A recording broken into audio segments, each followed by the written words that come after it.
Why break tradition and have me sit down first? Yeah. I don't think that that's how it went, though. Yeah, it was so fun. I had the best time hanging out with you. I had the best time hanging out with you, too. We danced. Let's make Grandpa dance, yeah. And then you sat down. No, but the reason... Okay, well, we can talk about it or not, but Yeah. in my memory... Yeah, we had fun. We were both dancing. We were, actually. We did. Well, because I sat and then you said, wait, and then I got up and then it was kind of, we danced the whole time. Because you can't be sitting when it's Ariana Grande and Cynthia Erivo is like... You can't be sitting. You can't be sitting. No, we were the first people to stand up. I think that's exactly And that's probably how it why. went. Is that probably why you sat down? Were you I embarrassed? was nervous because from stage right there was a spotlight coming that was hitting Ariana, and when she moved, because of the placement of our table, it was in the corner. It was just on hitting us. just me at first before you stood, and I thought that's horrible and no one needs to see me. So I sat, and then it all came together. So. Oh, that's what happened. Then we danced for like 20 minutes. We did. It was a full concert, screaming lyrics and everything. It's pretty remarkable being able to be in the same room as voices like theirs. They're just unbelievable, as we all know. Yeah, I thought you were going to say being in a room with me, but thank you so much. The voices were great, too. The voices were amazing as well. And with you. And that was your first Met Gala. Yes. And yeah.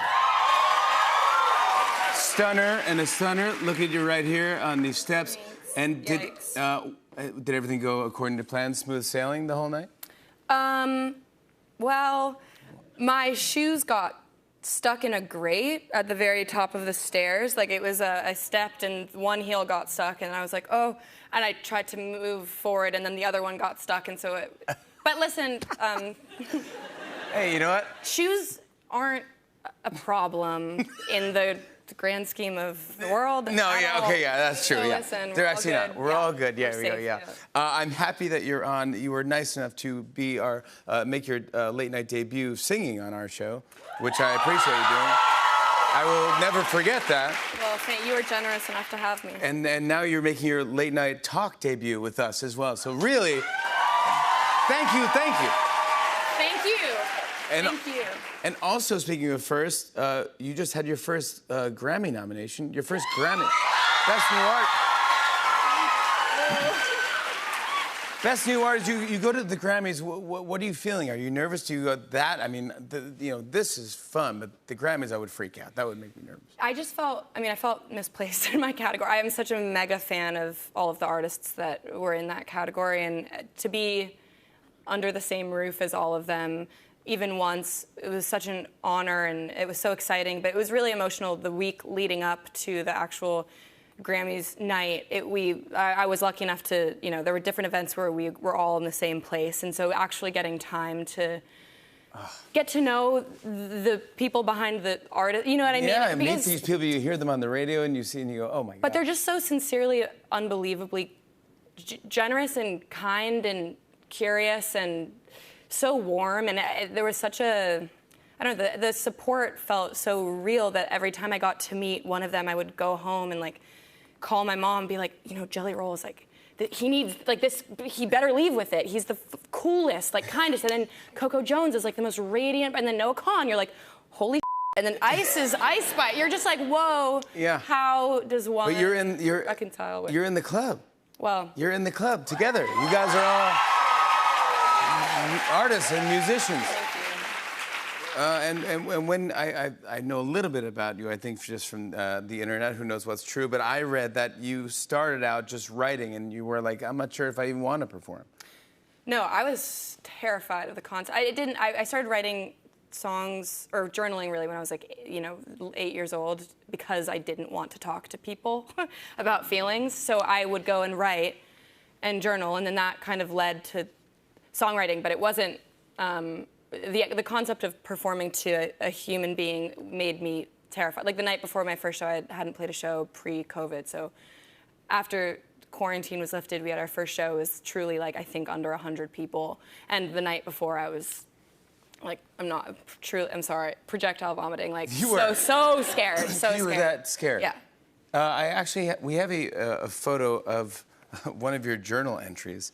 In 2010, your 5th grade, you said, Dear Diary, I've been composing my own songs on the piano and it's really a lot of fun. My second one I'm currently working on is kind of strange. I really like it though. And then it says under there, it says, I saw Harry Potter 7 Part 1, and I hated it compared to the book.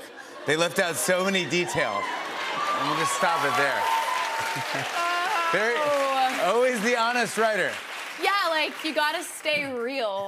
You gotta stay real, yeah. Yeah, dear Lord. But then, so you do your performance for 100 people, and you go, yeah, I'll get through it. And then you go on tour, and you open for Taylor Swift, and you go... I mean, what was that whole Eras tour like?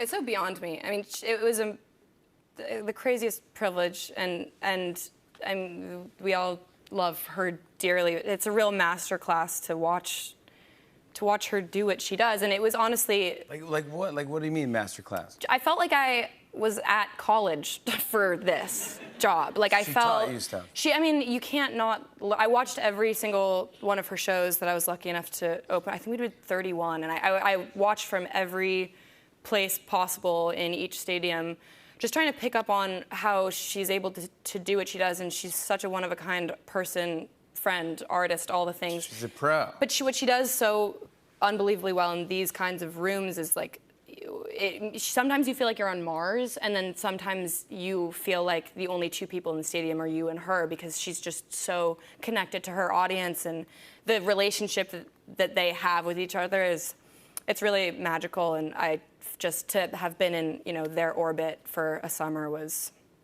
a crazy dream. Yeah. Yeah. This exact picture, I think I like this picture because there's a good story to this. This was a Cincinnati. Do you remember this? I remember it. Yeah. It will be like maybe my last memory. I'm like, it's burned. Yeah, so there was a weather situation came up, because even Taylor can't control the sky, apparently. Yeah. And so my set was canceled for safety reasons. So you didn't get to perform that? No, but my best friend happened to fly in for this week. It was just kismet. She came in for the weekend because, not really because of me, but because there's this baby hippo at the zoo there named Fritz. I'm not kidding.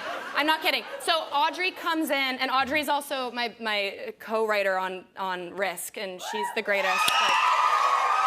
Audrey Hobart. But so she comes in to see the hippo, and then my What's the baby hippo in Cincinnati? There was do any of you know Fritz? Okay, so there's a live stream of Fritz's growing up, and she was like, I need to see him in person. She was invested. So she comes to Cincinnati. She's like, I'm going to the zoo, but like, have fun at Airs. So she comes to the set, my set gets canceled, and we were backstage in our trailer being like, oh, that's a bummer. Bummer, but we'll go see Fritz again or something. And then Taylor texted me being like, hey, come out with me and do I Miss You, I'm Sorry. And so we ran it one time, in her room, and then did it there, and it was... So she brought you back out. Yeah. And just said, yeah, don't worry about it. The weather is now cleared. Get back out here and show up. And then, yeah. It was just in the middle of her set, and I blacked out the whole time. Yeah. Dedicated to Fritz, the hippo. This is a great performance. Yes, right. Let's talk about Risk. Congratulations, pal. This is a big deal. New song.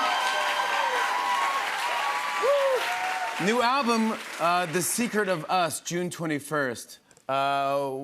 What's the secret of us? Can you tell us? Who is the us? Can you tell us? No, I'm kidding. The Secret of Us. Yeah. Well, it felt kind of like this, kind of like the thesis for the entire album. And between, in every relationship, two people, there's always, regardless of how like public or private it is, there's the alchemy, there's secrets that you guys know. Only the two people can know. And sometimes only one person can know because maybe it's unrequited or... Yeah. That felt like the right title. And to me, it felt like a book title. And even though I, know every lyric in the album, the title makes me want to reread it. And I was lucky enough to work with such unbelievable artists, just collaborators, writers, friends on this album. And I feel really excited because it's way more extroverted, and that feels like kind of where I'm at right now. So, pal, congratulations. This is a big deal. You're performing Risk tonight for us. You can stand and dance if you want. yeah, stand. Gracie Abrams, everyone. Her album, The Secret of Us, is out June 21st. She's performing her new song, Risk, after the break. Stick around, everybody. Hey, hey.